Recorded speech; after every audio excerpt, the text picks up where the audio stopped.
নমস্কার, এস নিউজের লাইভে আপনাদের স্বাগত। এই মুহূর্তে আমরা আছি পেট্রাপোল সীমান্তে। আপনারা জানেন ভারত বাংলাদেশ সীমান্ত, এবং আপনাদের জানাই যে আপনারা জানেন যে সেই দেশে সংখ্যালঘুদের ওপর হামলা হচ্ছে, সেই দেশের সংখ্যালঘুরা নিগৃহীত, অত্যাচারিত, এমন খবর কিন্তু বাংলাদেশ থেকে পাওয়া যাচ্ছে। ফলে আপনাদের জানাই যে সমস্ত বাংলাদেশিরা এই দেশে ভিসা নিয়ে এসেছিলেন, কেউ ডাক্তারি ভিসা, কেউ ট্যুরিস্ট ভিসা, কিংবা কেউ বেড়াতে এখানে এসেছিলেন, তাদের কাছে আমরা একেবারে বোঝবার চেষ্টা করছি সেই দেশের কি পরিস্থিতি, তারা কি দেখে এসেছিলেন এবং তারা আতঙ্ক নিয়ে ফিরছেন কিনা এই দেশে এসে, অর্থাৎ ভারতবর্ষে এসে তাদের ভিটে বাড়ি বা সেই দেশের বাড়ির কি অবস্থা, লোকজনের কি অবস্থা, সেটাই বোঝবার জন্য আমরা পেট্রাপোল সীমান্তে এবং মানুষের, অর্থাৎ সেই দেশের মানুষের যেটা বক্তব্য আপনাদের শোনাবো।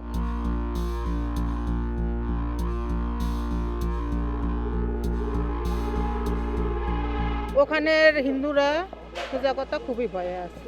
তারা নিজের কোনো স্বাধীনতা নিয়ে নাই, নিজের কোনো স্বাধীনতা নেই। সবসময় আমাদের মনের মধ্যে আতঙ্ক, আমরা একটু খবর দেখি এই পর্যন্ত। আর আগের মতো হয়তো বের হইতে পারি না, আগের মতো কিছু করতে পারি না, চলাচল করতে পারি না। যখন ঘরে গিয়ে উঠতে পারবো তখনই বুঝতে পারবো যে ঘরে এসে পৌঁছেছি। এখন এই 8:30টায় বেরিয়েছি সকাল, কোন 8:30টায় গিয়ে যে ঘরে ঢুকবো ঠাকুর ভগবান ছাড়া কেউ জানে না দাদা। ওই আতঙ্কে আছে, ভয়ে আছে। স্বাধীন হওয়ার আগেও হামলা হয়েছে, এখনও হামলা হচ্ছে। আজ পর্যন্ত হিন্দুরা কোনো স্বাধীনতা পায়নি, আর ভবিষ্যতে কি হবে সেটা বলতে পারতেছি না। তবে হিন্দুদের অবস্থা বাংলাদেশে খুবই খারাপ। হাসিনা সরকার ভালো ছিল এবং দেশে খুবই ভালো চালাইছে, ঠিক আছে, বা চলছে। কিন্তু এই সরকার আসার পরে খুবই অবস্থা হাঙ্গামা চলছে, হিন্দুদের উপর অনেক অত্যাচার চলছে, ঠিক আছে। এটা কোনো মতে আসলে কি বলবো, বিশ্ববাসী দেখতেছে। আতঙ্ক নিয়ে তো অবশ্যই ফিরতেছি। দেখা গেল রাস্তাঘাটে কখন কি হয় কি না হয়, কখন হামলা হয় বলা তো আর যাচ্ছে না। কিন্তু সরকারের সংবাদ তো শেষ করে দিলাম টোটাল, যে মালের দাম বাড়ি, আমরা গরিব মানুষ জায়গায় মালের দাম করতে পারছি না। আবার শুনতেছি যে ভারত সরকার এই জায়গায় আসতে পারবো না। আমরা তো আর ওই সেই দিল্লি সেই জায়গায় তো রুগীর তো আমরা তো দেখতে পারবো না, টাকা ব্যবহার করবো। আমার কলকাতায় অল্প টাকায় আমরা তো আশা করতে পারবো। দেখা যাচ্ছে আমাকে বাংলাদেশ সরকার সেই দিয়ে আমাকে যাতায়াত যাতে আমরা সুষ্ঠুমতো যেতে পারি, সেইভাবে যাতে আমরা ভালো থাকতে পারি, সেইভাবে আমাকে সেই পথ করে দিক। এখন কোনো নিশ্চয়তা নাই, এখন কোন সরকার কি করবো না করবো কিছুই বুঝতে পারছে না। এই যেমন একটা অনুষ্ঠান করতে লাগে মাইক ঠেক বাজানো যেত, অনুষ্ঠানটা ভালোভাবে হইতো, এখন ওগুলো বন্ধ হয়ে গেছে। শেখ হাসিনা এই দেশে চলে গেছে, বর্তমানে বিএনপি জামাত মিলে যে একটা সংগঠন তারা করে তো এই ই করতেছে, এটা তো সবাই বোঝে। নমস্কার, এস নিউজ লাইভে আপনাদের স্বাগত। এই মুহূর্তে আমরা আছি পেট্রাপোলে এবং বাংলাদেশ থেকে যে সমস্ত মানুষেরা ফিরছেন এই দেশে, তাদের কাছে জানার চেষ্টা করবো কি অবস্থা দাদা ওই দেশের। আপনারা ফিরে আসছেন? ফিরে আসছে না, আমরা জাস্ট ভিসা একটু আছে, যাচ্ছি। এরপর তো এখন ওইভাবে আছে চুপচাপ, কখন কী হবে তা তো বলা যায় না।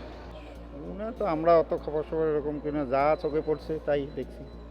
এখানে হচ্ছে মারামারি, আবার চুপ আছে, আর পরে কি হবে তা তো বলা যাচ্ছে। ওই দেশের অবস্থা মোটামুটি বেশ একটা ভালো না, সংখ্যালঘুদের উপরে নির্বাচন আছে, কিন্তু যেখানে হিন্দু সম্প্রদায় কম ওইখানে তাদের প্রবলেম বেশি, আর যেখানে হিন্দু সম্প্রদায় অনেক বেশি তাদের তো কোনো সমস্যা নেই। কিন্তু ওইখানে বেশি সমস্যা এখন ওদের মাথায় ঢুকেছে, ইসকনকে ধরে ধরে জবাই করবে, এটা আর কি ওদের স্লোগান বা ভাষ্য। আমরা চাচ্ছি সংখ্যালঘু হিসেবে, আমরা চাচ্ছি যে ভারত যাতে আমাদের প্রোটেকশন দেয়, বা ভারত সরকার আমাদের যাতে সুরক্ষা করে, বা বর্তমান যে সরকার সে যাতে আমাদের প্রোটেকশন দেয়। আমরা নির্বাচিত সরকার চাই, বা আমরা ভারতে বাংলাদেশে হিন্দু মুসলিম সবাই মিলে থাকতে চাই। আমরা চাই না যে বাংলাদেশে আমার জন্ম, যাতে আমরা ভারত চলে আসি, আমরা বাংলাদেশে থাকতে চাই।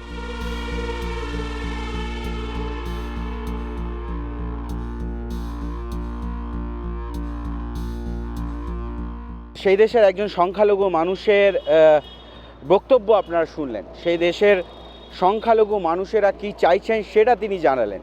তিনি পরিষ্কার বলছেন যে সেই দেশে যে সমস্ত অঞ্চলগুলোতে সংখ্যালঘু মানুষদের সংখ্যা বেশি, সেখানেই কিন্তু হামলার অভিযোগ বেশি, অত্যাচার বেশি, এবং তিনি পরিষ্কার ভারত সরকারের কাছে তিনি সাহায্য চাইছেন যে সেই দেশের যারা সংখ্যালঘু আছেন তাদের রক্ষা করুন, তাদের শেল্টার দিন, এবং ইউনূস সরকার যে সংখ্যালঘুদের প্রোটেকশন দিতে ব্যর্থ সেটাও কিন্তু তিনি পরিষ্কার করলেন।